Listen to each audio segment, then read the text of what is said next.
Scott Walker, a pop singer who gave up stardom to carve out one of the most original and uncompromising careers in modern music, died Friday. He was 76. His record label, 4AD, announced Walker's death on Monday morning. No other details were provided. Walker was best known for his work with blue-eyed soul trio the Walker Brothers in the 1960s, but it was his late career trilogy of challenging art rock albums that defined his reputation as one of avant-garde music's most electrifying auteurs. Several musicians took to social media to remember Walker on Monday. Radiohead's Tom York wrote, "So very sad to hear that Scott Walker has passed away. He was a huge influence on Radiohead and myself, showing me how I could use my voice and words. He will be very missed. Audacious and questioning, he has produced works that dare to explore human vulnerability and the godless darkness encircling it," 4AD said in a statement. Walker was born Noel Scott Engel in Ohio on January 9, 1943. He found work in Los Angeles as a bass player, as he told World Cafe in 2013, but rose to fame in the United Kingdom as part of the Walker Brothers, a well-groomed trio famous for their British invasion renditions of Brill-building pop. The group's members were unrelated, and none were born with the name Walker. With the help of Scott Walker's booming baritone, the act topped the British charts with covers of Make It Easy on Yourself, 1965, and The Sun Ain't Gonna Shine Anymore, 1966, but the trio never achieved the superstardom in the United States that they enjoyed overseas. Walker's ambitions quickly grew unwieldy for a band measured by chart position, and in 1967 he released the first of 4 eponymously titled solo albums, Scott, Scott 2, Scott 3 and Scott 4, the latter released under his birth name. He continued to record covers, often interpreting the songs of Belgian chansonnier Jacques Brel to glorious effect, but an artistic transformation was underway. By 1969, Walker was crooning his own iconic songs, like Scott 3's It's Raining Today, but their often somber and peculiar nature appealed to diminishing crowds.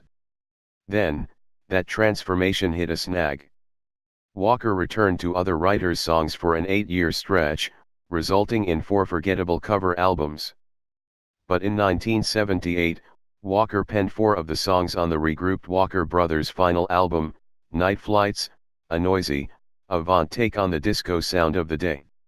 One of his credits on the album, an eerie track called The Electrician, distinctly foreshadowed where Walker would wander on future recordings. It was another 8 years before Walker emerged again, during which time his approach to songwriter had changed dramatically. His 1984 album, Climate of Hunter, featured an assortment of studio musicians who, according to Walker in the documentary Scott Walker, 30th Century Man, recorded their parts without knowing the melodies, to ensure that there was no chance of everyone swinging together. Unlike most of Walker's recordings from the previous 15 years, Hunter was critically acclaimed, appearing among the year's top 10 albums in New Musical Express. It would 11 more years before Walker completed his metamorphosis from pop crooner to avant-garde godfather. That would come on 1995's Tilt, a shocking post-apocalyptic work of art that matched dark, enigmatic songwriter and dissonant orchestral production. Tying it all together was Walker's inimitable voice, which he pushed to awkward, operatic heights. Tilt was a harrowing listen, but its uncompromising singularity attracted experimental music fans of all types. Again, it would be 11 years before Walker would release new music, but this time the lag was to no one's surprise.